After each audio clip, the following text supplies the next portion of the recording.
It's almost 30 years since unidentified flying objects were reported off the coast of Kaikoura, Christmas 1978. The sightings are to be marked soon with a commemorative flight, a gathering of enthusiasts, and even, believe it or not, a musical. At the time, news of the sightings was reported worldwide, and to this day they remain a huge source of conjecture. Here's Clayton Anderson. Target a mile behind us. We've just heard from Wellington radar that we've got an object about a mile behind us and it's following us. Let's hope they're friendly. It's one of New Zealand's biggest mysteries and one of the world's best documented sightings of a UFO. The most important thing I think about this whole story is that even to this day, the flight crew and the air traffic controllers are adamant that we saw something highly unusual that can't be explained. Quentin Fogarty was the reporter with a news crew that filmed the UFOs on an Argosy freight plane the night of December the 30th and early morning of the 31st, 1978. He wasn't expecting to see anything that night. He'd been asked to do a news story on a UFO sighting from 10 days before. I was on holidays in New Zealand and my employers in Melbourne said, would you break your holidays and try and get on a plane and just basically do a reenactment. John Cordy was the radar operator on the night of the first sightings on December the 20th. We saw some little targets on our radar. We checked it out just down off Blenheim, Cape Campbell Way. And we joked, actually. We said, oh, it's Father Christmas test driving in a sleigh with Rudolph in the front just before Christmas, you know. Then the UFOs followed an Argosy freight plane. This target then moved towards the Argosy, turned with it, and parallel tracked it for a good 20 to 30 miles. The target and the aircraft were at 90 degrees to each other the whole time, and the aircraft, Vern Powell's airplane, said they could see a big red light that was definitely airborne. This sighting caused a huge stir, and the story went around the world. Fogarty hired a freelance film crew in Wellington and interviewed the people involved in the first sightings. He then boarded a freight plane to film the flight from Blenheim to Christchurch. I was in the bottom part of the aircraft in the cargo hold doing a piece to camera.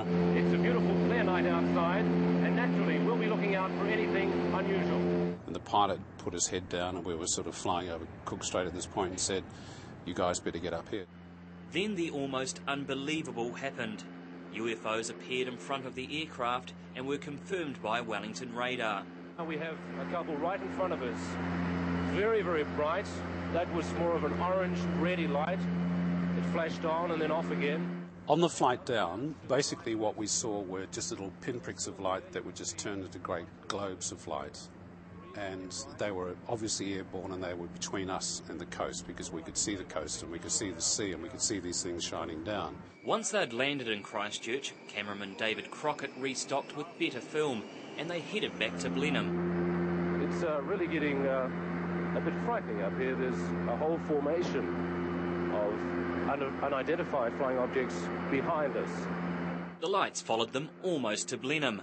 One of the pilots that night was Captain Bill Startup. What it was years ago, we don't know. And that's all it can be. I wish I knew. Bill's wife Shirley remembers Bill arriving home with the film crew in the early hours of the morning. When they arrived home, the air was absolutely electric. They were absolutely fizzing. So, of course, opened the cabinet and had a brandy. The next day, Fogarty was on a plane to Melbourne with the film, and that night presented the news. What you're about to see was not only witnessed by the 5 people in the cabin of the aircraft. It was monitored on radar and recorded, as you will see, on film. Everyone had their theory about what it might have been. We got all sorts of people ringing us up telling we were basically idiots and we were fooling the public, we were putting a hoax out, you know, this was all a big hoax for Christmas. I became a little bit of an object of criticism, almost ridicule, because we were, you know, poo-pooed by the authorities and by skeptics came out of the woodwork and cherry-picked the things that suited them and dismissed all of the evidence and said we saw this, we saw that. Others believed what they'd filmed were Venus, squid boat lights or the lights of Wellington in Christchurch. Well, people can think about that, but they were not on the aircraft. One psychiatrist thought that they had lost their faith in God and were seeing angels. And I mean, What is that? None of those involved are satisfied with any of the explanations given by scientists and government officials. They've said the visual sighting was squid boats, it was Venus, it was Jupiter, it was the harbour lights, you name it. They can come up with all sorts of reasons what it was.